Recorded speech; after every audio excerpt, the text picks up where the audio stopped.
Bueno, mi misión es hablar de inmunoterapia en cáncer renal en el año 2021. ¿Dónde estamos?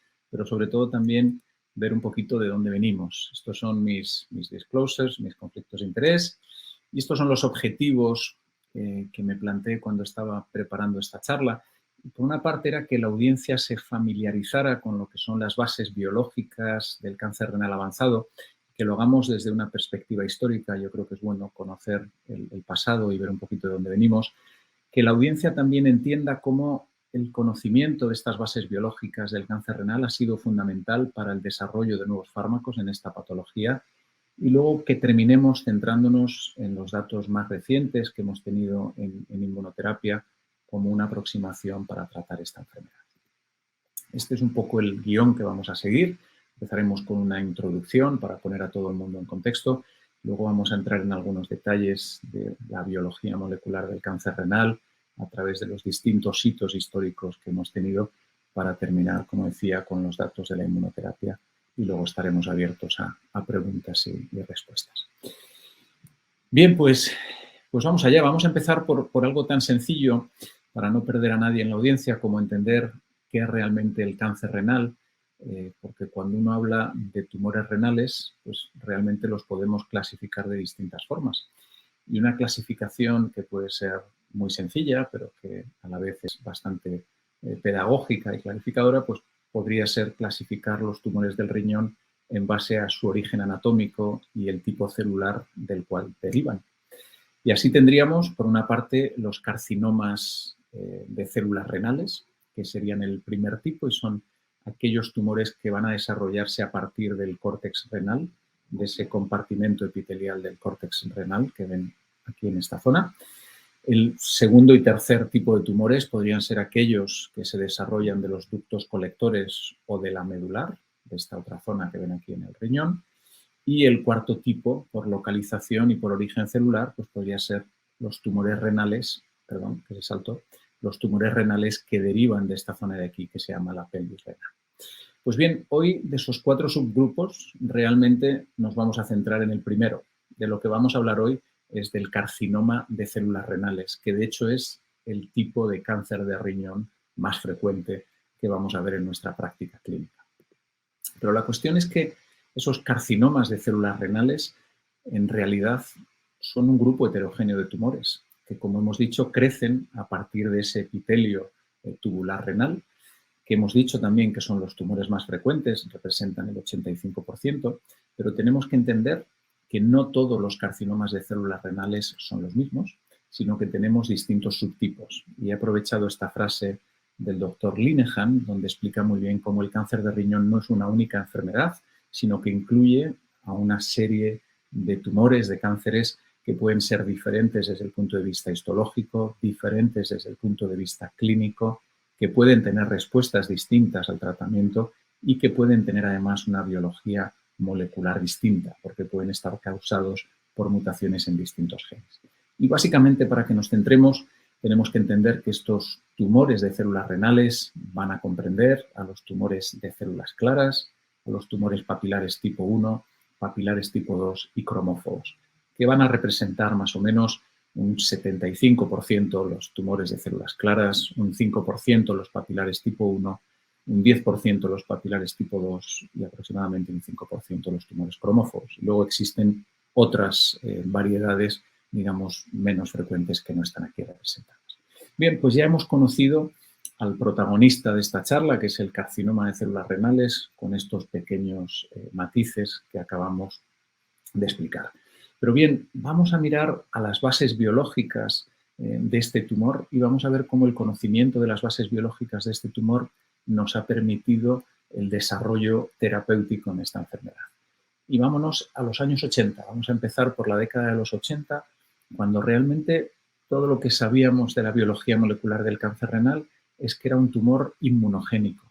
Este es un extracto de un paper del año 88, donde ya se describe cómo en los tumores primarios de pacientes con cánceres de riñón se ven unos infiltrados importantes de células T y de macrófagos. Por lo tanto, ya conocíamos en los años 80 que el cáncer renal tendía a estar infiltrado por células del sistema inmune, y además ya se empieza a ver que había una parte de esas células del sistema inmune que podían expandirse en la presencia de sustancias como interleuquinas.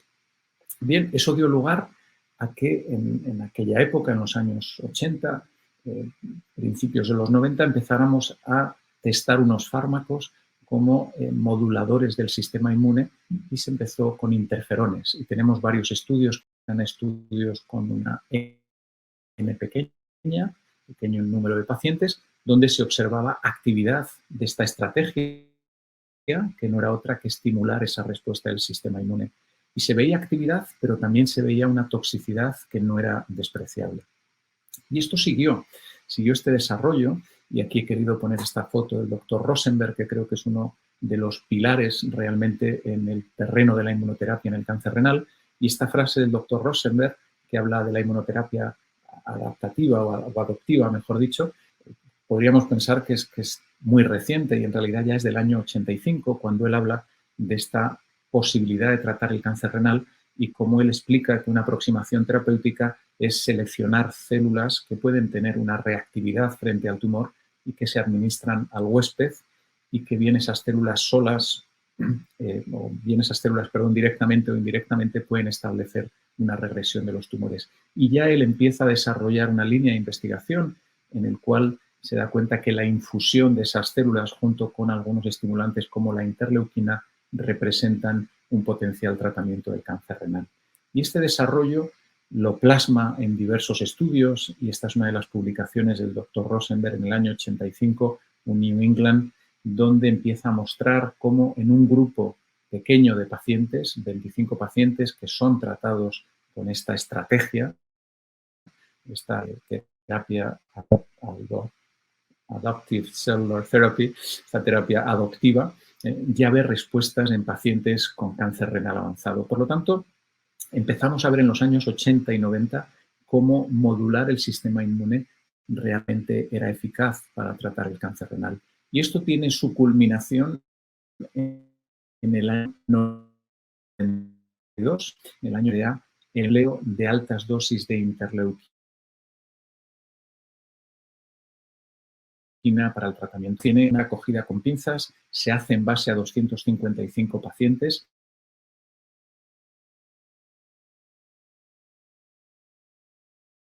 Que observaron respuestas duraderas, aunque en un pequeño porcentaje de pacientes. De hecho, el mensaje habitual es que se favorece aproximadamente a un 15% de pacientes, que son los que responden a este tratamiento, pero sin embargo ese beneficio se hace a expensas de una toxicidad bastante relevante. Y esa es la razón por la que la interleuquina 2 no se convirtió en un tratamiento habitual y que se pudiera incorporar a cualquier contexto por estas características. Por lo tanto, si miráramos en qué situación estábamos en los años 90, nos encontramos con del renal, que era un tumor inmunogénico infiltrado por células inmunes, y desde el punto de vista terapéutico tenía de utilizar en algunos sitios muy concretos altas dosis de interleuquina 2, asumiendo que el beneficio era para muy pocos pacientes y la toxicidad potencial era muy alta. Pero, ¿qué ocurrió después? ¿Cuál fue el siguiente paso en el conocimiento de las bases biológicas del cáncer renal?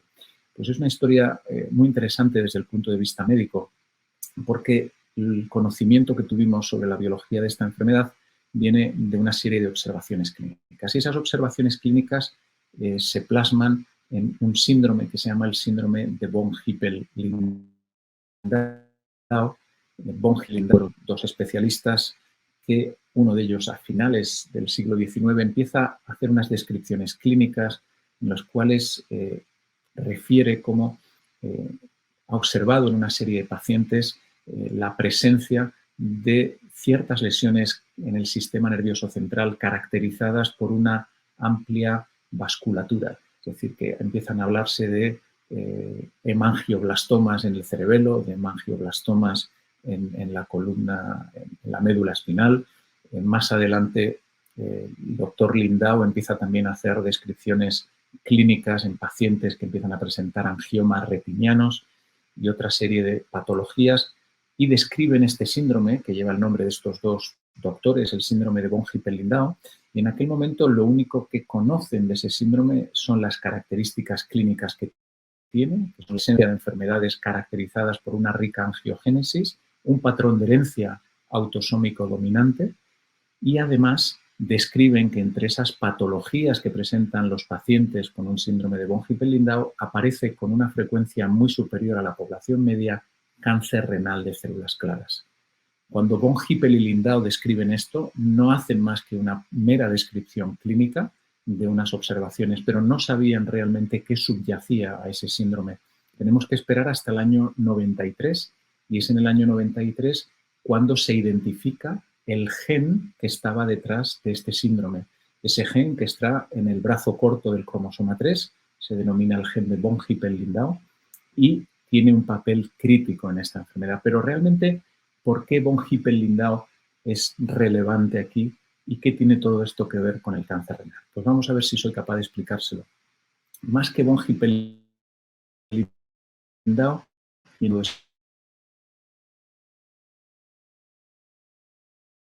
este juego es HIP, es una especie de sensor en las células a la disponibilidad de oxígeno. Cuando HIF sensa que hay una situación de normoxemia, lo que va a ocurrir es que HIF se degrada, sufre un proceso de degradación en el proteosoma y para ser degradado tiene que asociarse con el producto del gen de von Hippel-Lindau, con la proteína de von Hippel-Lindau.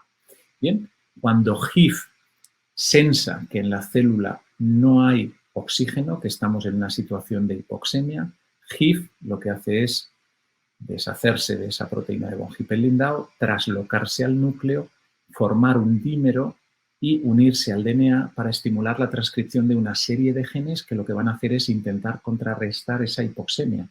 Y esos genes son genes que fundamentalmente participan de la angiogénesis, participan de la producción de VEGF, PDGF, TGF, participan de la invasión celular, del crecimiento, etc. Por lo tanto, ¿por qué cuando tenemos, o qué sucede cuando tenemos el gen de von Hippel-Lindau alterado? ¿Qué sucede cuando este gen no funciona correctamente? Cuando este gen no funciona correctamente, la célula interpreta de forma errónea que está en una situación de hipoxia porque no puede HIF ser degradado, HIF se trasloca al núcleo y empieza a producirse esa producción exagerada, esa transcripción de genes que participan en la respuesta a la hipoxemia. Bien, bueno, pues, ¿esto qué tiene que ver con el cáncer renal? Pues muy sencillo. En el síndrome de von Hippel-Lindau sabíamos que había mutaciones en ese gen y daba lugar a toda esta patología que hemos comentado. Pero, curiosamente, en el cáncer renal esporádico, lo que hemos aprendido es que von Hippel-Lindau está mutado o metilado, es decir, no funciona en el 91% de los pacientes. Por lo tanto, en el cáncer renal de células claras esporádico, lo que tenemos es un anormal funcionamiento de HIF que va a dar lugar a la producción exagerada de todos esos factores proangiogénicos. Pues bien, si eso es lo que sucede, si tenemos una angiogénesis anormal en el cáncer renal, vamos a intentar atacarla.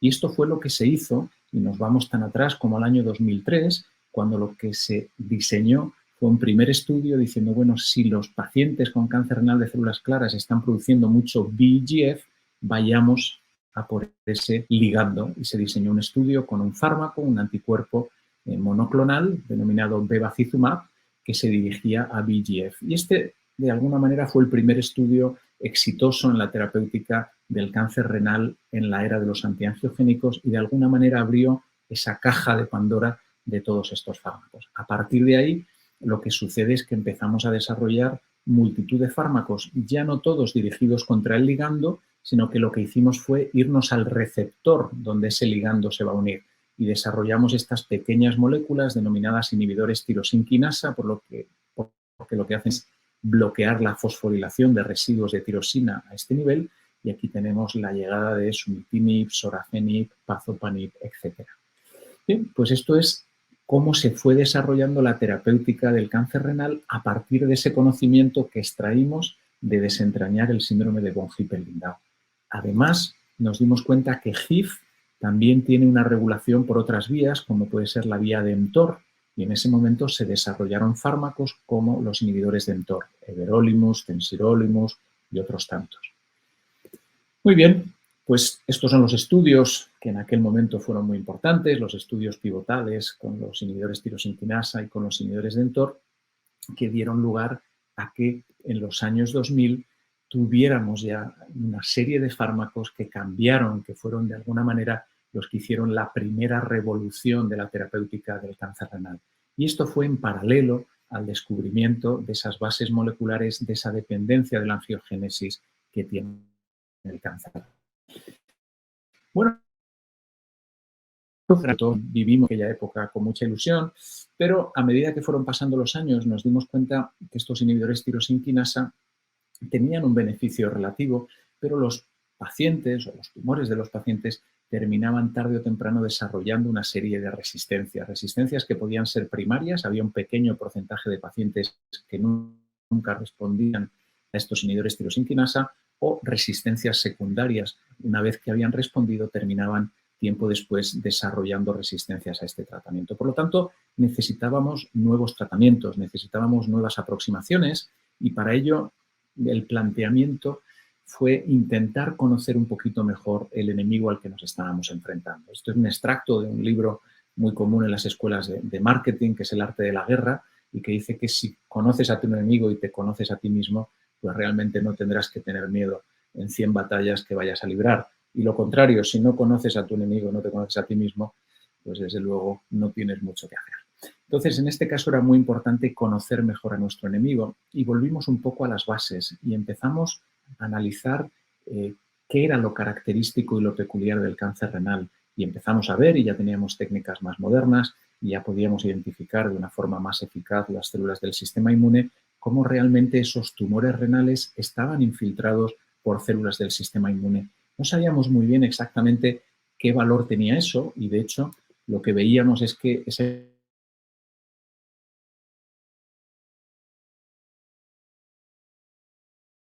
una obviedad y está aquí claramente representado con estas tinciones que lo que vienen a representar son células del sistema inmune que llamamos CD3 positivas o en este caso CD8 porque selecciona un subtipo de linfocitos concretos que son los citotóxicos. Bien, además de saber esto, además de saber que el riñón estaba infiltrado por las células del sistema inmune, como teníamos el conocimiento de una serie de fármacos antiangiogénicos que habíamos estado desarrollando, nos dimos cuenta que al administrar estos fármacos antiangiogénicos, lo que sucedía es que esa infiltración por células del sistema inmune realmente era mayor, que es lo que se representa aquí. Aquí tenemos un cáncer renal con células del sistema inmune y cuando le damos sunitinib o cuando le damos bevacizumab, aumentan esas manchitas marrones, que quiere decir que aumenta la infiltración por células CD4 o por células CD8. Ambas representan distintos subtipos de linfocitos T. Por lo tanto, teníamos una observación interesante que empezaba a decirnos algo más sobre estas células renales y sobre estos tumores del riñón. En paralelo ocurrió algo muy importante y es que había dos grupos de investigación, uno en California, otro en Japón, el doctor Allison y el doctor Honjo, que estaban desentrañando las bases de la relación del sistema inmune con el cáncer. Y respectivamente el doctor Allison y el doctor Honjo descubrieron dos frenos muy importantes que podían estar activados de una forma anómala en nuestro sistema inmune y que hacían que ese sistema inmune no fuera eficaz al atacar al cáncer. Y esos frenos no eran otros que CTLA4 y PD1.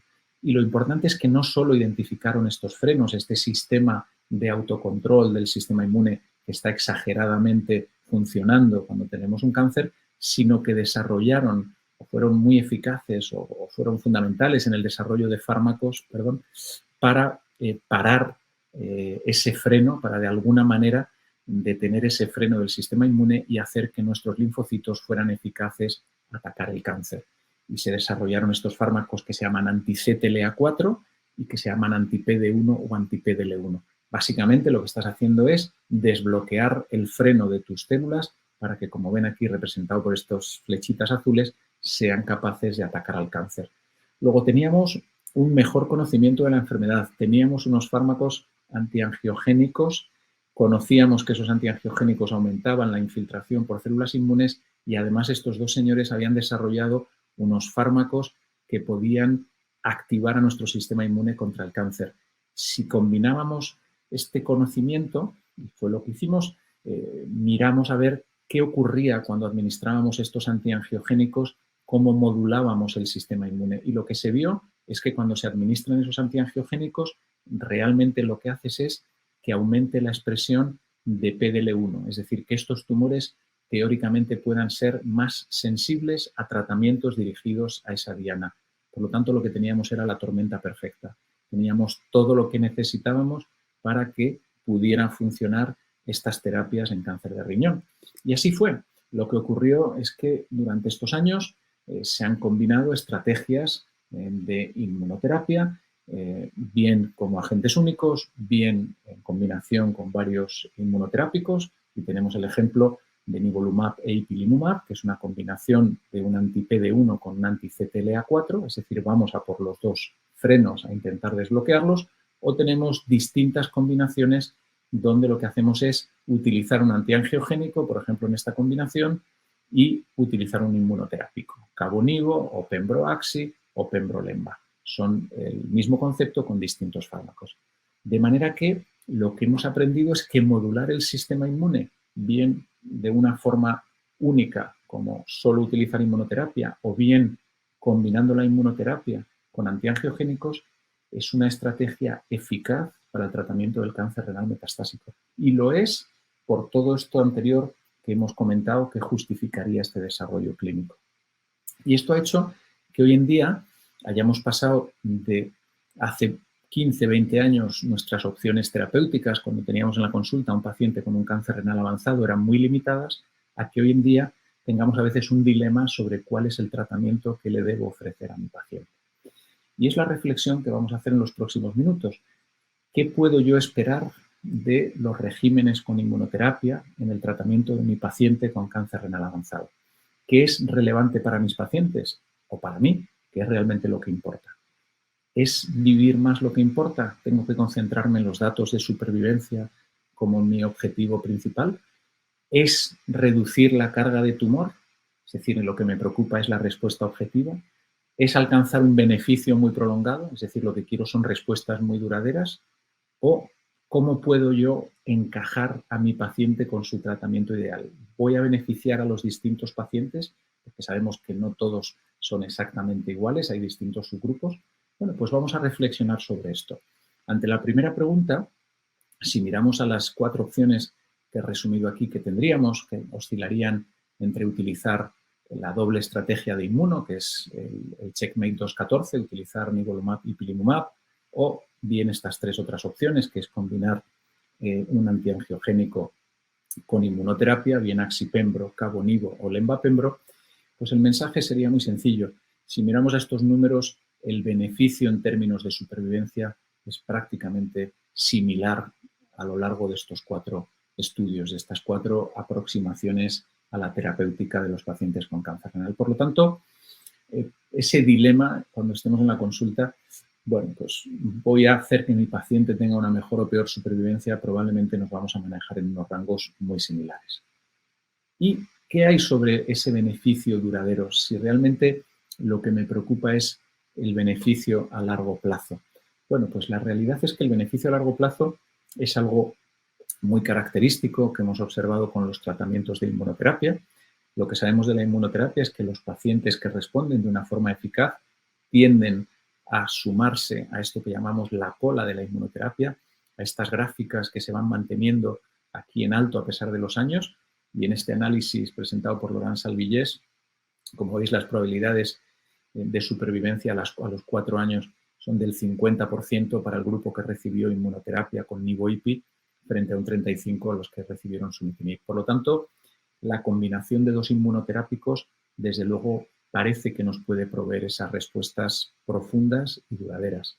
Pero es cierto que no es el único ejemplo. Tenemos también en las combinaciones de antiangiogénicos con inmunoterápicos respuestas duraderas en el tiempo. Sí que es cierto que el seguimiento es más corto, porque el primer estudio fue el de la doble inmuno, pero aquí vemos, por ejemplo, cómo con axipembro a los 3 años tenemos también una ventaja para el grupo de inmuno TKI frente a solamente sunitinib. Por lo tanto, probablemente las respuestas largas y duraderas puedan ser comunes a los distintos estudios. Este es un ejemplo más que correspondería a cabo-nivo, con un seguimiento más corto y por lo tanto las cifras son más altas, luego se van a ir modulando. Perdón. Y que si tuviéramos que hablar de que reducir la carga de enfermedad es realmente mi objetivo primario.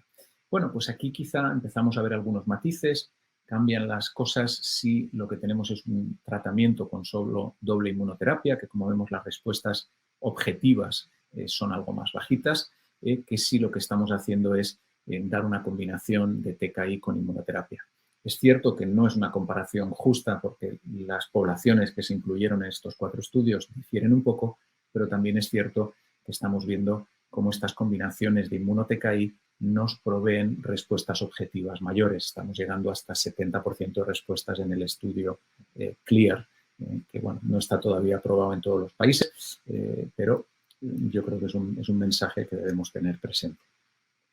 Bien, otra de las cuestiones que hablábamos sobre el beneficio de la inmuno es si este beneficio es equiparable a todos los pacientes y si realmente hay grupos que puede que no se beneficien.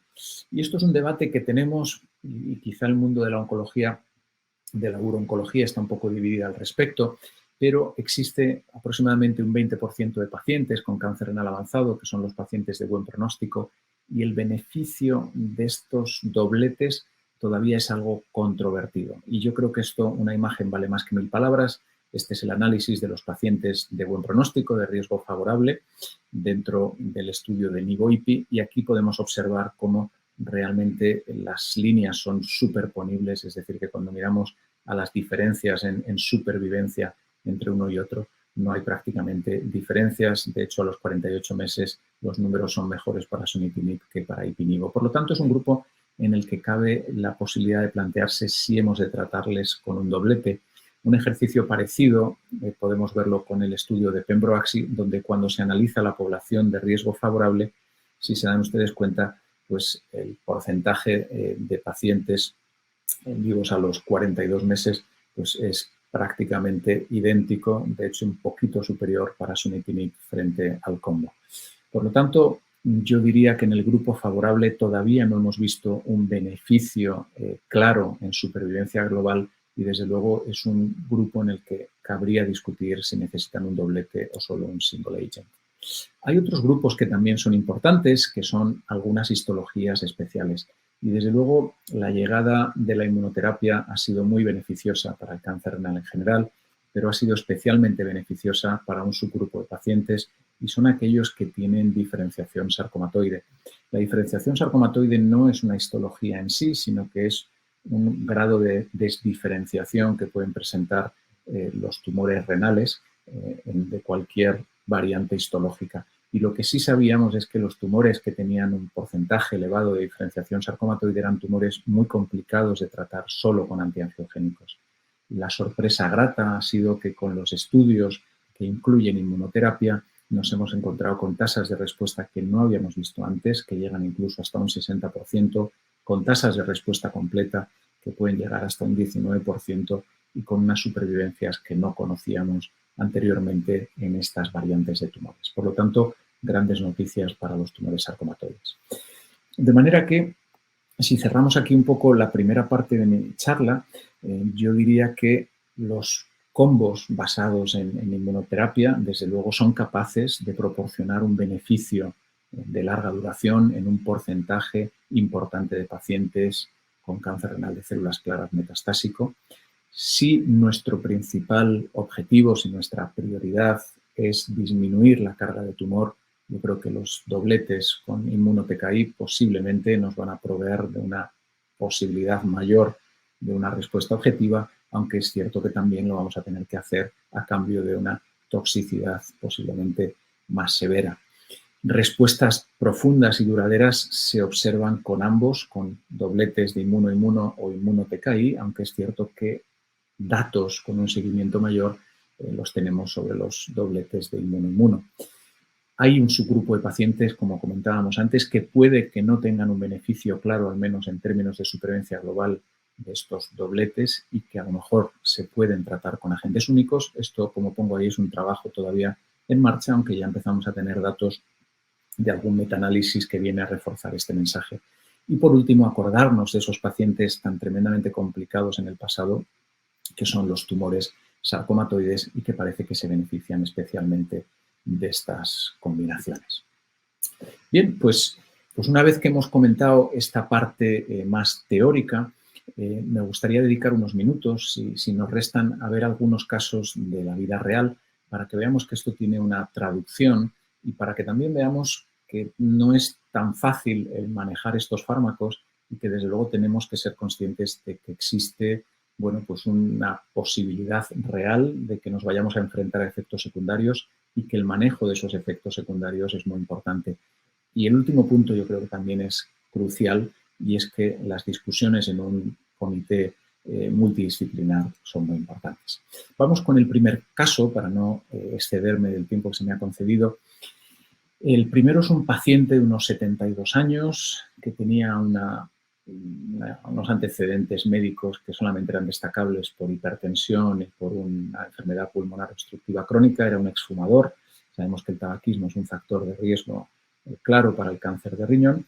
Este señor es un ingeniero que está trabajando como investigador en la universidad con un buen performance y que debuta con una hematuria en octubre del 18 con una masa palpable y cuando es estudiado lo que encontramos es una gran masa renal con invasión de la vena renal y con metástasis pulmonares bilaterales y como podemos ver aquí ilustrado en estas dos cortes. En su estudio analítico lo que tenía era anemia, tenía un buen performance, no había otras anormalidades de laboratorio y bueno, pues este paciente se lleva al comité multidisciplinar, como harían ustedes seguramente en la Fundación Santa Fe y bueno, pues me pregunto cuál hubiera sido su approach. Aquí lo que se decidió, y estamos hablando del año 2018, pues fue hacer una nefrectomía citorreductora. Es cierto que hoy en día ese planteamiento posiblemente hubiera sido distinto y ya tenemos datos que nos hacen cuestionarnos el beneficio de la nefrectomía citorreductora y que desde luego es una estrategia que cada vez más estamos convirtiendo en una nefrectomía diferida. Pero en 2018 hicimos esa nefrectomía porque bueno, pues todavía no teníamos estos datos perfectamente incorporados a nuestra práctica clínica. ¿Qué fue lo que nos encontramos? Nos encontramos un tumor de células claras que tenía un 20% de diferenciación rhabdoide, es decir, que tenía esos rasgos sarcomatoides que hemos comentado antes y era un PT3A.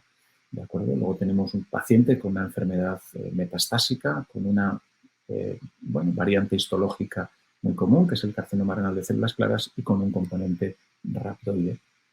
Bien, lo que hacemos en la consulta cuando tenemos un paciente con una enfermedad metastásica, en primer lugar es establecer a qué grupo pronóstico pertenece y para eso pues echamos mano de los criterios del IMDC, de los criterios que todos ustedes conocen y si los aplicamos, bueno, pues este paciente era un paciente de riesgo intermedio.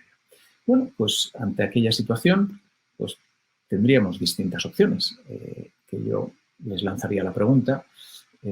¿Qué habrían hecho ustedes? Pues un TKI combinado con anti-PD1, un TKI combinado con anti-PDL1, doble inmuno, un anti-VEGF de bevacizumab con anti-PDL1. Bueno, pues nosotros lo que hicimos en aquel momento fue incluir a este paciente en un ensayo con cabozantinib y con nivolumab.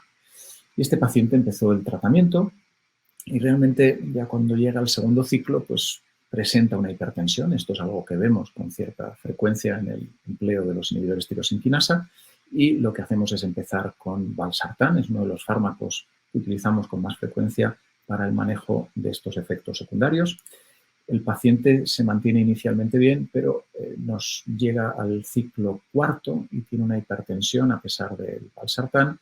Nos encontramos con unas toxicidades hepáticas y una diarrea en grado 1.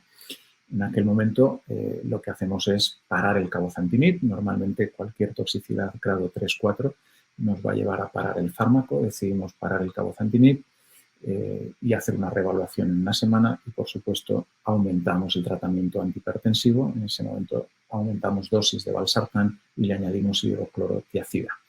Bien, el paciente seguía yendo a la facultad y a su laboratorio en la universidad y una vez que se controló esa tensión, a la semana siguiente volvimos a introducir el tratamiento.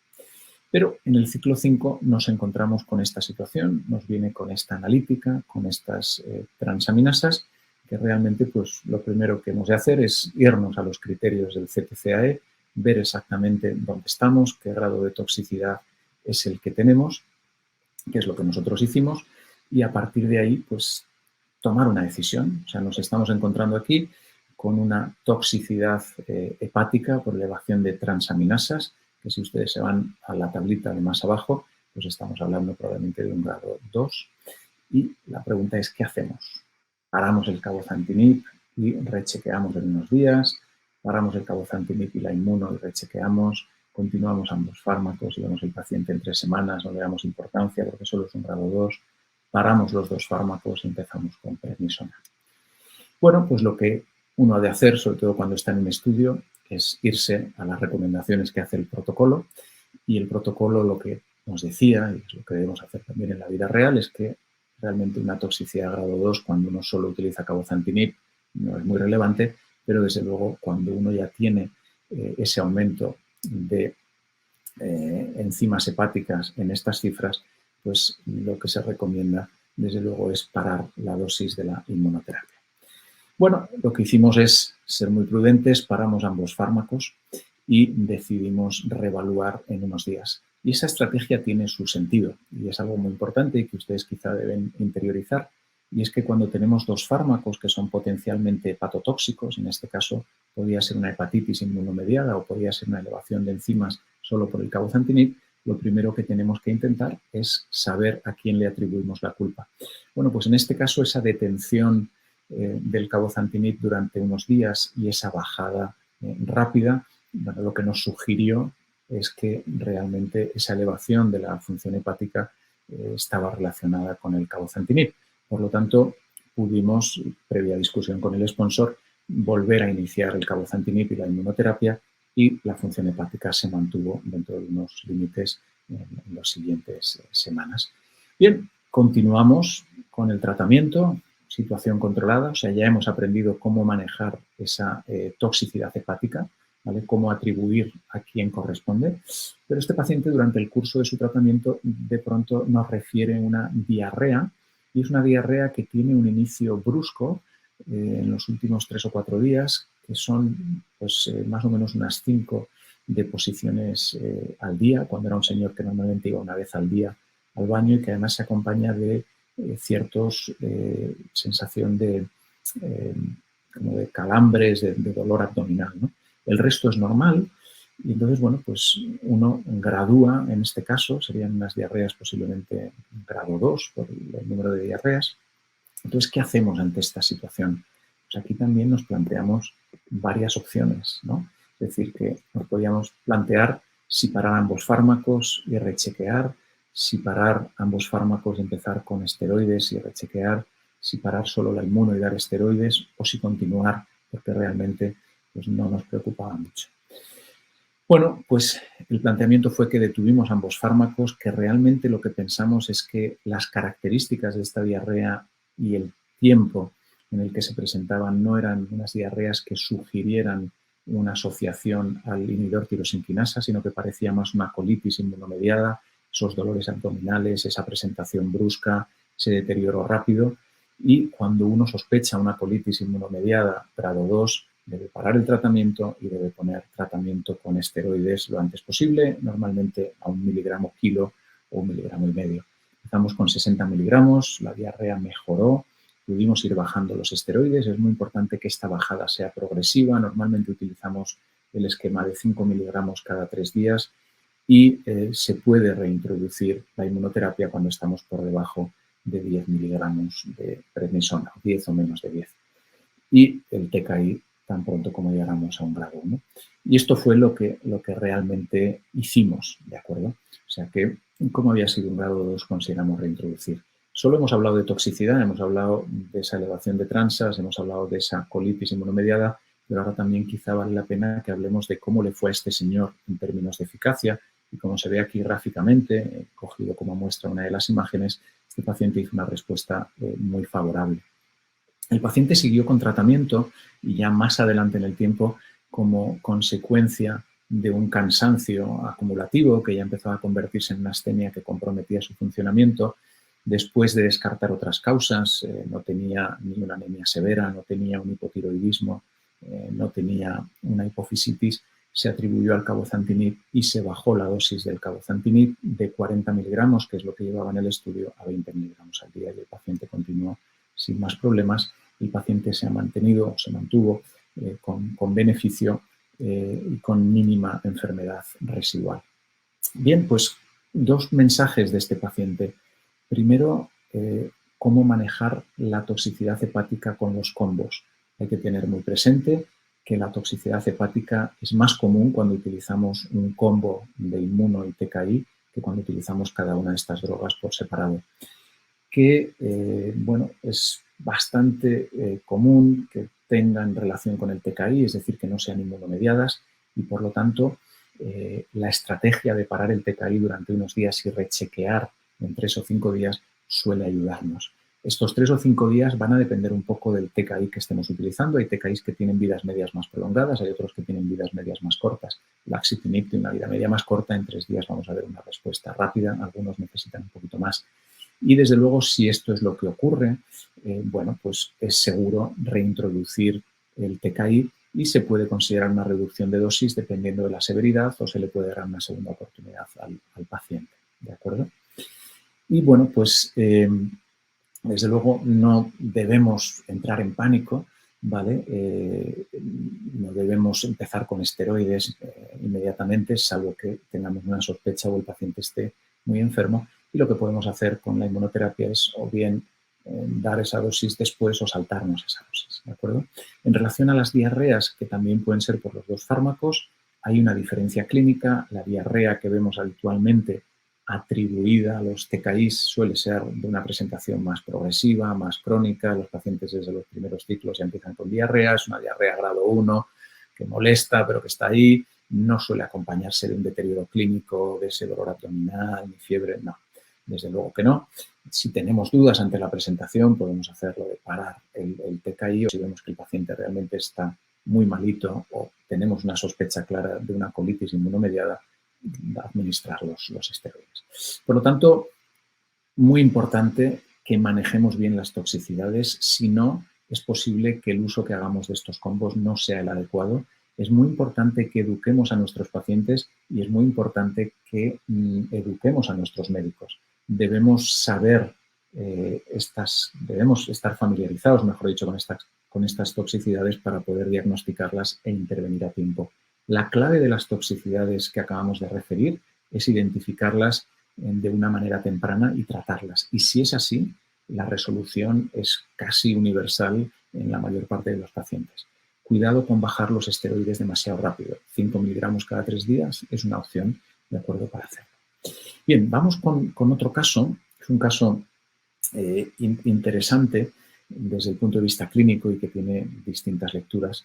Este es un señor de 62 años, es un señor con una historia de antecedentes médicos mucho más compleja que el paciente anterior. Es un paciente hipertenso, hipercolesterolémico, tiene una diabetes tipo 2 que ahora ya necesita una combinación de insulina con antidiabéticos orales, tiene una enfermedad obstructiva crónica y necesita soporte de CPAP, tiene una historia de una arteriopatía periférica, un glaucoma y está operado de una hemilaminectomía. Es un señor que ha fumado, ha sido un fumador importante, bebedor moderado, y este buen señor, pues lo que ocurre es que le va siguiendo su neumólogo por su proceso respiratorio y en uno de los TACs que hace en el seguimiento tiene como hallazgo incidental una lesión en el riñón izquierdo que tiene un aspecto de un quiste complicado. Lo mandan a urología, se le hace un estudio más dedicado a ese riñón, se orienta como un Bosniak 4,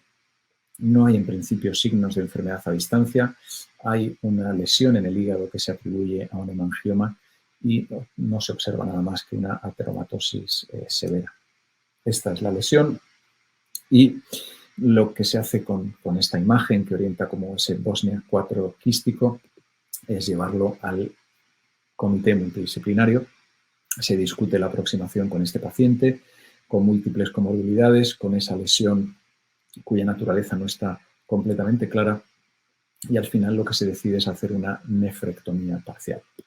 Bien, se hace esta nefrectomía parcial en el año 2019 y la histología es un carcinoma renal de células claras con diferenciación rhabdoide en el 20%, un grado 4 es un PT3A y tiene un margen microscópico positivo. Bueno, pues se vuelve a llevar el caso al comité. ¿Qué hacemos frente a esta situación? Tenemos este señor operado con este tumor, con este margen positivo. Reintervenimos, radiamos, seguimos. Bueno, pues lo que se decide es que realmente hoy en día la falta de evidencia en la literatura sobre un tratamiento complementario, como pudiera ser una radioterapia, como pudiera ser la reintervención, lo que parece que dicta la literatura como más sólido es hacer un seguimiento, pero un seguimiento quizá más estrecho. Y esto lo sabemos en los pacientes que tienen aspectos que los sitúan en un alto riesgo de recaída, pues lo que está recomendado es hacer un seguimiento más estrecho y de alguna manera es lo que se planteó con este paciente. ¿De acuerdo? Y estas son un poco las recomendaciones sobre el seguimiento de estos pacientes.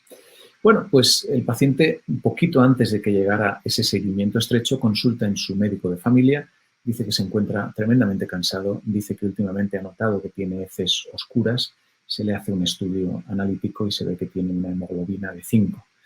En nuestro laboratorio lo normal es entre 12 y 15, luego tiene una anemia severa. Este paciente se le traslada al hospital, se le ingresa en el departamento de digestivo con la sospecha de una hemorragia digestiva alta.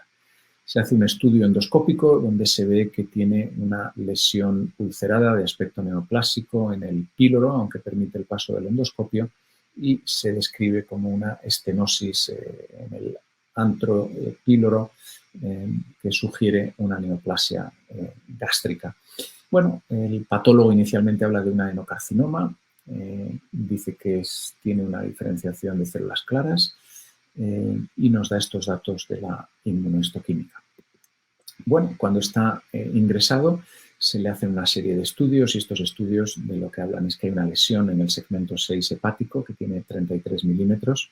Era esa lesión que inicialmente se había atribuido a un hemangioma y se habla de ese estómago distorsionado y se orienta como un posible cáncer gástrico con una lesión metastásica única en el hígado. Bueno, yo os trasladaría la pregunta que qué haríais vosotros en el contexto de este paciente. Pues lo que se decidió es hacer una biopsia de ese hígado, se biopsió esa lesión de manera percutánea y el resultado fue un adenocarcinoma de células claras. Con estos datos histológicos y bueno, el paciente se le transfundió, mejoró y se le decidió estudiar ambulatoriamente. Y mientras tanto, pues hubo una discusión de este paciente en el comité multidisciplinar de tumores digestivos y entonces, bueno, pues se presentó este paciente con un presunto diagnóstico de cáncer gástrico con una metástasis secundaria a su cáncer renal y, bueno, pues se estaba discutiendo un poco qué hacer y se nos invitó a la discusión a los a los oncólogos urológicos. Y, bueno, igualmente os preguntaría cuál sería vuestra aproximación a este paciente y este es nuestro razonamiento que nos llevó bastante a convencer al comité multidisciplinar, pero bueno, dada la anterior historia de este paciente que tenía un tumor altamente agresivo, un PT3, un grado 4, un margen positivo, nuestro mensaje fue que pensábamos que realmente el diagnóstico más probable era un sangrado por una metástasis gástrica y una metástasis hepática que probablemente ya existía desde el inicio, pero se malinterpretó como un hemangioma.